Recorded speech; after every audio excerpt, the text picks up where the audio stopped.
আসসালামু আলাইকুম, কেমন আছেন সবাই? আশা করি অনেক ভালো আছেন। গত ১ মাস আগে আপনাদের জন্য খুবই ইম্পর্টেন্ট একটা ভিডিও আমি দিয়েছিলাম ব্যবসা করার জন্য। সেটা হচ্ছে বিকাশ এজেন্ট ব্যবসা লাভ ক্ষতি না জেনে ব্যবসা করবেন না, বিস্তারিত ভিডিওতে জানুন। এরকম একটা থাম্বনেল দিয়ে আপনাদের জন্য প্রপার একটা ফুল একদম আপনাদের বোঝার মতো একটা ভিডিও আমি আপনাদেরকে দিয়েছিলাম, যে ভিডিওটা দেখলে হয়তো আপনাদের আর কোনো প্রশ্ন থাকার কথা না। তো আপনাদেরই কমেন্টের ভিত্তিতে আজকের এই ভিডিওর দ্বিতীয় পার্টটা নিয়ে আসা, কারণ আপনারা এখনও অনেক কিছু বুঝতে পারেননি, এবং কি কি বুঝতে পারেন নাই এবং কে কে কমেন্ট করেছে সবই আমি আপনাদেরকে দেখাচ্ছি। এবং কি কি কমেন্ট করেছে, কোন কোন বিষয় আপনাদেরকে আরও জানা প্রয়োজন আমি ব্যক্তিগতভাবে মনে করেছি, সে বিষয়গুলো আজকে আপনাদেরকে আমি জানিয়ে দিচ্ছি। এবং আপনারা এখনও যে বিষয়গুলো বুঝতে পারেন নাই, আমাকে কমেন্ট করেছেন আবার, সেই না বোঝা বিষয়গুলো আজকে আমি আপনাদেরকে বুঝিয়ে দেব। তো চলেন, যে কমেন্টগুলো আপনারা করেছেন সেই কমেন্টগুলো আমি প্রথমে আপনাদেরকে পড়ে আগে শোনাচ্ছি, এবং শেষ করার পরে একটা একটা করে প্রত্যেকটা কমেন্টের কি কি উত্তর এবং কি কি সলিউশন সেটা আমি আপনাদেরকে জানিয়ে দিচ্ছি। তো কমেন্ট পড়ার আগে আরেকটা বিষয় আপনাদেরকে বলে রাখি, সেটা হচ্ছে এখন যারা এই ভিডিওটা নতুন দেখছেন এবং আগের ভিডিওটি দেখুন নাই, সেক্ষেত্রে কিন্তু এই ভিডিওটা বুঝতে পারবেন না। এবং বুঝতে পারবেন যে বিষয়গুলো, সে বিষয়গুলো হচ্ছে যারা কমেন্ট করেছে, যারা যে বিষয়গুলো বুঝতে চাচ্ছে সেই বিষয়গুলো বুঝতে পারবেন। প্রপার কিন্তু ব্যবসায়িক ধারণাটা আপনি বুঝতে পারবেন না। সেই জন্য প্রপার ব্যবসার ধারণাটা বোঝার জন্য উপরের আই বাটনে এবং নিচের ডিসক্রিপশনে আমি এই এজেন্টের প্রপার যে ভিডিওটা দিয়েছি সেই ভিডিওটার লিঙ্ক রয়েছে। সেই ভিডিওতে ক্লিক করে আগে প্রথম ভিডিওটা দেখে আসুন। যদি প্রথম ভিডিওটা আপনি পুরোপুরি বুঝতে পারেন, সেক্ষেত্রে এই ভিডিওটা দেখার আপনার প্রয়োজনই নাই। এই ভিডিওতে করা হচ্ছে শুধু তাদের জন্য যারা কমেন্ট করেছে এবং বিষয়গুলো বুঝতে পারেন নাই, এবং আপনিও দেখতে পারেন, কারণ এই ভিডিওটা আপনার জন্য উপকারে আসবে। তো আগের ভিডিওটা দেখার জন্য আগে নিচের উপরের আই বাটন এবং নিচের ডিসক্রিপশনে আমি ভিডিওটা দিয়ে রেখেছি লিঙ্কটা, সেখানে ক্লিক করে আগের প্রপার ফুল ভিডিওটা ধারণা নিয়ে আসুন। তো এখন প্রশ্নগুলো আমি পড়ছি, বিষয়গুলো আপনারা শুনবেন। যেটা লিখেছে রীতা আক্তার, তিনি বলেছেন, ভাই আমি এই ব্যবসাটা করতে চাই, কিভাবে কি করতে হবে একটু বুঝিয়ে বলতে পারবেন? আসলে এই আপুটার জন্য, আপু হোক বা ভাই হোক, তো এই আপুটার জন্য আমি যে মেসেজটা দিচ্ছি, আপনি আমার যে ভিডিওটা দেখে কমেন্টটা করেছেন, ভিডিওটা প্রপার আবার ভালোভাবে দেখতে থাকুন। ভালোভাবে দেখলে যদি আপনার আর কোনো প্রশ্ন থেকে থাকে সেটা করতে পারবেন। আপনি যে প্রশ্নটা করেছেন এই ভিডিওতে এই প্রশ্নের উত্তর রয়েছে। আপনি কিভাবে ব্যবসা করবেন, কত টাকা নিয়ে করবেন, কত টাকা লাভ করবেন, টোটাল কিন্তু যে ভিডিওতে আপনি কমেন্ট করেছেন সেই ভিডিওতেই দেয়া হয়েছে। তো তারপর একটা কমেন্ট করেছেন হচ্ছেন মমিনুল হোসেন ভাই। তিনি যেভাবে লিখেছেন আমি সেভাবে আপনাদেরকে পড়ে শোনাচ্ছি। তিনি লিখেছেন, বিকাশ এজেন্টের একটি ভিডিও দেখলাম, আপনি বলেছেন নিজের বিকাশ পার্সোনাল করে টাকা মারলে লাভবান বেশি হব। আসলে আমি ভাইয়া বিকাশের একজন নতুন গ্রাহক, আপনাকে একটু কি বলতে পারবেন? যে মনে করুন, যেখানে একজন কাস্টমার আমাকে 1020 টাকা দিতে বলল অন্য আর একটা নাম্বারে দেওয়ার জন্য, আমি কি আমার পার্সোনাল করে ক্যাশ বা অন্য অপশন করে টাকা দিলে কি লাভবান হব? ঠিক আছে। তারপরে লিখেছেন হৃদয় ভাই লিখেছেন, বিকাশ এজেন্টশিপ নিতে হলে কি কি প্রয়োজন এবং কত টাকার প্রয়োজন? তারপরে লিখেছে এমডি মাসুম ভাই, 1000 টাকা ট্রান্সফার করব, 1020 টাকা, যে 4 টাকা লাভ হবে সেটা কি কোম্পানি দিবে আমাকে? তারপরে লিখেছেন রাজু দাস ভাই, ভাই বিকাশ এজেন্টের নাম্বারের লেনদেনের কি কোনো লিমিট থাকে, নাকি সেন্ড মানি কত টাকা ক্যাশ ইন করা যায় বা পাশাপাশি কত টাকা ক্যাশ আউট করা যেতে পারে, এই বিষয়ে একটু জানাবেন ভাইয়া। আচ্ছা। তারপরে লিখেছে আজনবী ভাই, এজেন্ট নিতে কী কী কাগজ লাগে? তারপরে লিখেছেন ইমরান মাসুদ, এজেন্ট নিব কিভাবে, কি কি কাগজ লাগবে, একই কমেন্ট। তো যাই হোক, সোহাগ নীল লিখেছেন, ভাই খুব সুন্দরভাবে বুঝতে পারছি, ধন্যবাদ আপনাকে ভাই, আপনাকেও ধন্যবাদ। তারপরে লিখেছেন হচ্ছে এমডি শাহিদুল ইসলাম, তিনি লিখেছেন, আমার ব্যাগের দোকানের পাশে একটি টেবিল ফেলানোর জায়গা আছে রাস্তার সাথে, আমি শুরু করতে চাচ্ছি। আচ্ছা। তারপরে লিখেছেন টিএমএসএস ভাই, এজেন্ট নিতে ট্রেড লাইসেন্স এবং ই10 সার্টিফিকেট এবং 2 কপি পাসপোর্ট সাইজের ছবি লাগবে। আচ্ছা। তারপরে লিখেছেন তারেক ইসলাম, ভাই আমি সৌদি আরবে থাকি, বিকাশ এজেন্টের ব্যবসা করতে চাই, কিভাবে শুরু করব প্লিজ জানাবেন। আচ্ছা। তারপরে লিখেছেন এমডি মহিউদ্দিন ভাই, তিনি লিখেছেন আপনার হিসাব মতে পার্সোনালের টাকা নিলে 450 টাকা লাভ হবে 30,000 টাকায়। তাহলে 30,000 টাকা ক্যাশ আউট করতে কত টাকা খরচ হবে? আচ্ছা, এই ছিল মোটামুটি কমেন্ট। যে কমেন্টগুলো আমার ইম্পর্টেন্ট মনে হয়েছে সেই কমেন্টগুলো আপনাদের সামনে তুলে ধরার চেষ্টা করেছি। তো প্রথম থেকে যদি আপনাদের একটা বিষয় আমি বোঝাই, প্রথম যে কমেন্টটা করেছিল সেই কমেন্টটা হচ্ছে এইটা। তিনি লিখেছিল যে বিকাশ এজেন্টের একটা ভিডিও দেখলাম আপনার। তো আপনি লিখেছেন, আপনি বলেছেন নিজের বিকাশ পার্সোনাল করে টাকা মারলে লাভবান হব বেশি। আসলে আমি ভাইয়া বিকাশের একজন নতুন গ্রাহক, আমাকে একটু বলবেন কি যে 1020 টাকা বা ওর একটা নাম্বারে দিলে কিভাবে লাভবান হব? তো ওনার যে প্রশ্নটা সেটা উনি যেটা বলেছে, তো আমাকে যে বিষয়টা বোঝানোর চেষ্টা করেছে সেটা আপনাদের কাছে বলি।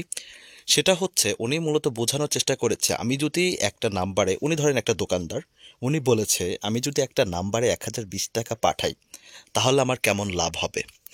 তো মূল কথা আপনার জন্য যে মেসেজটা সেটা হচ্ছে, আপনি যখন 1020 টাকা একটা পার্সোনাল নাম্বারে ক্যাশ ইন করাবেন আপনার এজেন্ট নাম্বার থেকে, সাথে সাথে আপনার অ্যাকাউন্টে 4 টাকা কমিশন যোগ হবে। অর্থাৎ এটা কোম্পানি প্রদত্ত একটা লাভ। আপনি যদি কাউকে 1000 টাকা দেন তাও 4 টাকা পাবেন। কেউ যদি আপনার দোকানে এসে 1000 টাকা ক্যাশ আউট করে তাও আপনি 4 টাকা পাবেন। অর্থাৎ ক্যাশ ইনেও 4 টাকা পাবেন 1000 টাকায়, ক্যাশ আউটেও 4 টাকা পাবেন 1000 টাকায়। এই হিসাবে হচ্ছে আপনার এজেন্টের লেনদেনের হিসাবটা করা হয়। আমার মনে হয় আমি আপনাকে বোঝাতে পেরেছি।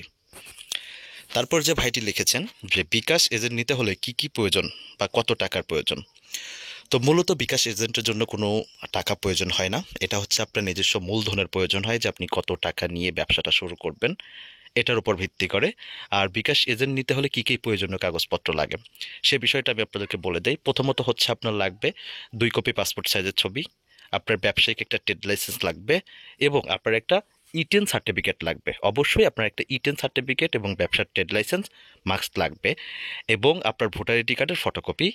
আমি আবারও বলছি, আপনার পাসপোর্ট সাইজের 2 কপি ছবি, আপনার ভোটার আইডি কার্ডের ফটোকপি, আপনার টিন সার্টিফিকেটের ফটোকপি এবং আপনার ট্রেড লাইসেন্সের ফটোকপি। এই টোটাল কাগজগুলো আপনার এলাকায় যে ডিওসোগুলো আসে, ডিওসো বলতে প্রত্যেকটা দোকানে কিন্তু প্রতিদিন একজন করে বিকাশ থেকে লোক আসে, তাদেরকে ডিওসো বলা হয়। তাকে আপনার কাগজপত্রগুলো জমা দিতে হবে। সেই ডিওসো দিয়ে হেড অফিসে জমা দেবে, হেড অফিস থেকে আপনার এজেন্টটা আপ হয়ে যাবে। আমি মনে করি আপনার উত্তর পেয়েছেন। তো দ্বিতীয়ত মোহাম্মদ মাসুম ভাই যেটা লিখেছেন সেটা হচ্ছে 1000 টাকা ট্রান্সফার করবো 1020 টাকা, যে 4 টাকা লাভ সেটা কি কোম্পানি দেবে নাকি? হ্যাঁ ভাই, এটা আপনাকে অবশ্যই কোম্পানি প্রদান করবে। কোম্পানি যে লাভ থাকে সে লাভের অংশ থেকেই আপনাকে 4 টাকা সাথে সাথে ইনস্ট্যান্ট প্রদান করবে। এটা কিন্তু দেরি করেও প্রদান করে না। আপনি যখনই 1000 টাকা বা 1020 টাকা দিবেন সেই ক্ষেত্রে আপনার সাথে সাথে আপনার মূল অ্যাকাউন্টে, অর্থাৎ বিকাশের মূল অ্যাকাউন্টে, এজেন্ট অ্যাপসের মূল অ্যাকাউন্টে কিন্তু আপনার 4 টাকা যোগ হয়ে যাবে নিঃসন্দেহে, ইনস্ট্যান্ট। ওকে, ধন্যবাদ। আমার মনে হয় আপনি আপনার উত্তর পেয়ে গিয়েছেন। তো রাজু দাস ভাই যেটা লিখেছে সেটা হচ্ছে, ভাই বিকাশ এজেন্ট নাম্বারের লেনদেনের কোনো লিমিট থাকে নাকি? অর্থাৎ উনি যেটা বুঝিয়েছে এই মেসেজটায়, যে বিকাশ এজেন্টের কোনো লিমিট থাকে নাকি বা কত টাকার লিমিট থাকে, সেন্ড মানি, ক্যাশ আউট। আসলে মূলত ভাই আপনার যে উত্তরটা সেটা হচ্ছে, বিকাশ এজেন্ট অ্যাপসের কোনো লিমিট নেই। আপনি কোটি টাকাও লেনদেন করতে পারেন, কোনো সমস্যা নেই। না কোনো সেন্ড মানি, আর বিকাশ এজেন্ট থেকে তো কোনো সেন্ড মানি হয় না, শুধু ক্যাশ ইন হয়, আর আপনার বিকাশ নাম্বারে সবাই ক্যাশ আউট করবে। ঠিক আছে, এভাবেই হচ্ছে আপনার সিস্টেমটা। আশা করি আপনি আপনার উত্তর পেয়েছেন। তো এখানে আরেকটা ভাই লিখেছে যে এজেন্ট নিতে কি কি কাগজপত্র লাগে। একটা ভাই কমেন্ট করেছিল, সেটা আমি বলে দিয়েছি, হয়তো বুঝতে পেরেছেন। ট্রেড লাইসেন্স, টিন সার্টিফিকেট, আপনার এনআইডি কার্ডের ফটোকপি এবং আপনার পাসপোর্ট সাইজের ছবি। এই তো, এটা দিয়ে আপনার ডিওসোকে দিয়ে দিতে হবে। ঠিক আছে। তো এখানে সোহাগ ভাই যেটা লিখেছে, ভাই খুব সুন্দর একটা ভিডিও করেছেন, ধন্যবাদ সোহাগ ভাই আপনাকে আমাদের ভিডিওটা দেখার জন্য। অবশ্যই আমাদের চ্যানেলটা সাবস্ক্রাইব করে রাখবেন। তো এখানে যেটা লিখেছে শাহিদুল ইসলাম ভাই, সেটা লিখেছে, আমার ব্যাগের দোকানের পাশে টেবিল ফেলানোর জায়গা আছে রাস্তার সাথে, আমি শুরু করতে চাচ্ছি। তো বিষয় হচ্ছে কি, আপনার এজেন্ট ব্যবসাটা একটা বার্জিত ব্যবসা, একটা ভদ্রলোকের ব্যবসা, যেহেতু প্রচুর টাকা ইনভেস্ট করতে হয় ব্যবসা অনুযায়ী। আপনি যত বেশি ইনভেস্ট করবেন আপনার তত লাভ। এখানে লস নামক শব্দ নেই, এই এজেন্ট ব্যবসায় অন্তত। এজেন্ট ব্যবসায় কোনো লস নেই। আপনি যত ইনভেস্ট করবেন তত আপনার লাভ, যত লেনদেন করবেন তত আপনার লাভ। সেক্ষেত্রে আপনার দোকানেই সুন্দর পরিপাটি করে আপনি ব্যবসাটা করতে পারেন, কোনো সমস্যা নেই। এবং যত ইনভেস্ট করবেন, যত লেনদেন করবেন, প্রেক্ষিতে আপনি তত বেশি কমিশন পাবেন। ঠিক আছে, ধন্যবাদ ভাই। তো আরেকটা লিখেছে TMMS ভাই, এজেন্ট নিতে trade licence, tin certificate, 2 copy ছবি, পাসপোর্ট সাইজের লাগে। হ্যাঁ, এটাই। এজেন্ট নিতে হলে আপনার ট্রেড লাইসেন্স, ই10 সার্টিফিকেট, 2 কপি ছবি এবং আপনার NID কার্ডের ফটোকপি, এগুলা অবশ্যই আপনার প্রদত্ত আরও কাগজপত্র এবং ভালোভাবে ডিওসের সাথে কথা বলেই আপনাকে এজেন্টশিপ নিতে হবে। তারপর লিখেছে তারেক ইসলাম ভাই যে আমি সৌদি আরবে থাকি। তো ভাই আপনি সৌদি আরবে থাকেন, ঠিক আছে। তো আপনার সৌদি আরব থেকে তো আপনি ব্যবসাটা পরিচালনা করতে পারবেন না। আপনাকে অবশ্যই দেশ থেকে পরিচালনা করতে হবে। দেশে আপনার একটা দোকান থাকতে হবে, দোকানের একটা ট্রেড লাইসেন্স থাকতে হবে। সেই ট্রেড লাইসেন্স দিয়েই আপনাকে এজেন্টশিপটা নিতে হবে বিকাশের। তারপরে আপনি সৌদি আরবে থাকেন আর যে দেশে থাকেন সেখান থেকেই আপনি ব্যবসা করতে পারবেন। ধন্যবাদ। তো এখানে আরেকটা ভাই লিখেছে যে আপনার মতে আপনার হিসাব মতে পার্সোনাল টাকা নিলে 450 টাকা লাভ হবে 30,000 টাকায়, তাহলে 30,000 টাকার ক্যাশ আউট খরচ কত? হ্যাঁ ভাই, একটা সুন্দর প্রশ্ন করেছেন। 450 টাকা আপনি যখন সেন্ড মানি করে লাভ সহকারে নেবেন তাহলে আপনি পাইলেন কত? 30,450 টাকা একটা গ্রাহকের কাছ থেকে নিলেন। গ্রাহক ক্যাশ আউট করতে চেয়েছিল, আপনি পার্সোনালে 450 টাকা সহ 30,450 টাকা আপনি আপনার পার্সোনাল অ্যাকাউন্টে নিয়ে নিলেন। এখন এটাকে আপনি লাভবান হবেন কিভাবে? এই যে 30,450 টাকা আপনি নিলেন, এই 30,450 টাকা আবার সেন্ড মানি করেই যারা আবার আপনার দোকান থেকে টাকা পাঠাতে আসবে, যে কেউ এসে বলবে 5,000 টাকা ক্যাশ ইন দেন, কেউ এসে বলবে 20,000 টাকা ক্যাশ ইন দেন, ওই ক্যাশ ইনটা আপনি আপনার পার্সোনাল নাম্বার থেকে দিয়ে দিলেন। সবশেষে যখন আপনার টাকাটা শেষ হয়ে যাবে দেখবেন এই 450 টাকায় আপনার লাভ হয়ে গেল। আশা করি আপনার হিসাবটা একদম প্রপারভাবে বুঝতে পেরেছেন। তো এই ছিল মোটামুটি আপনাদের প্রশ্ন এই এজেন্ট ব্যবসা নিয়ে। আমার আগের যে পুরোপুরি ভিডিওটা দেখবেন। দেখার পর আপনাদের আর কোনো ভুলভ্রান্তি থাকবে না। আর যাদের যে প্রশ্নটা ছিল সে প্রশ্নগুলোর উত্তর তো আমি দিয়ে দিলাম। যদি তারপরও আপনার কোনো প্রশ্ন থেকে থাকে আমার এই কমেন্ট বক্সে কমেন্ট করবেন। আমি আপনাদের জন্য আবারও ভিডিও তৈরি করে আপনাদের মাঝে দিব, যাতে আপনাদের কোনো সমস্যা না থাকে এবং সঠিক ধারণা নিয়ে সঠিকভাবে এজেন্ট ব্যবসাটি করতে পারেন। ধন্যবাদ সবাইকে। যদি ভিডিওটা ভালো লেগে থাকে অবশ্যই চ্যানেলটা সাবস্ক্রাইব করবেন এবং ভালো থাকবেন। আল্লাহ হাফেজ।